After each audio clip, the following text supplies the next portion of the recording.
Corría el año 1987 cuando en Madrid comenzaron a aparecer cuerpos sin vida en los rincones más oscuros de la ciudad. No eran crímenes comunes, sino asesinatos brutales.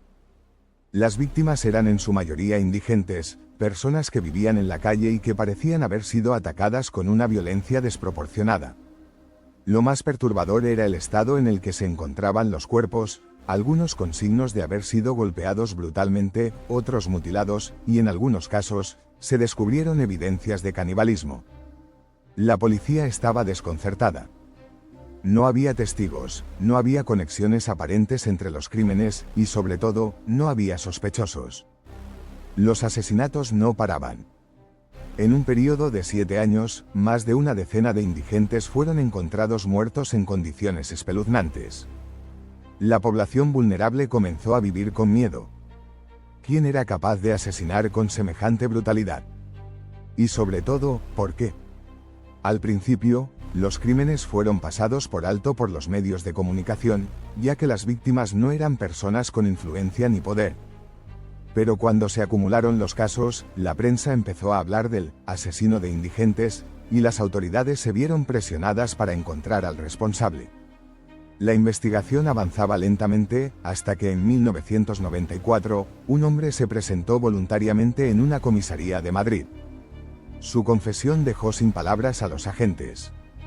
Dijo llamarse Francisco García Escalero y confesó ser el responsable de los brutales asesinatos. Contó con lujo de detalles cómo mataba a sus víctimas, cómo elegía a los indigentes y lo que hacía con sus cuerpos después de asesinarlos. Triángulo hacia abajo. ¿Quién era Francisco García Escalero?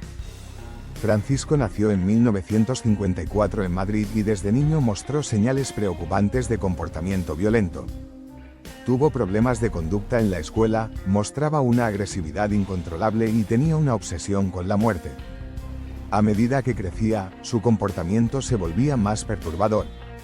A los 16 años tuvo su primer episodio de violencia extrema.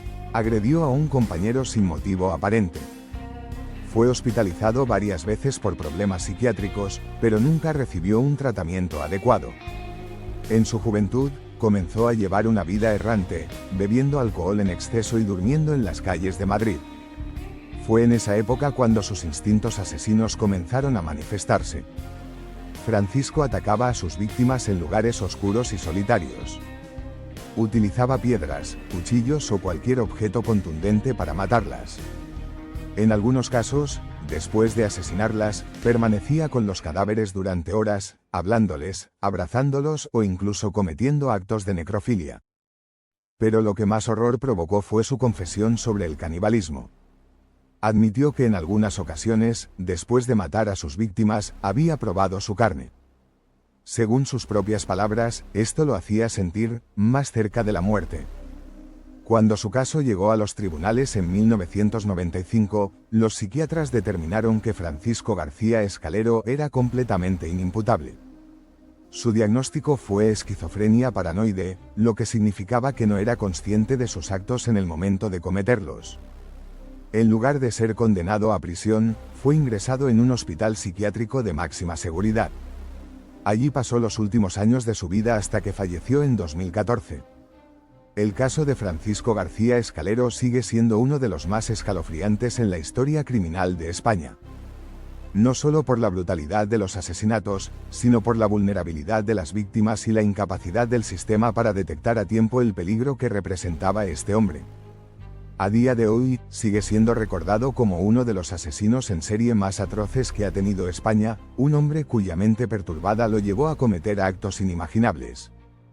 Cámara de Cine. Si te ha impactado esta historia, no olvides suscribirte para más contenido sobre los crímenes más escalofriantes de la historia. Detective Hombre Cuchillo de Cocina.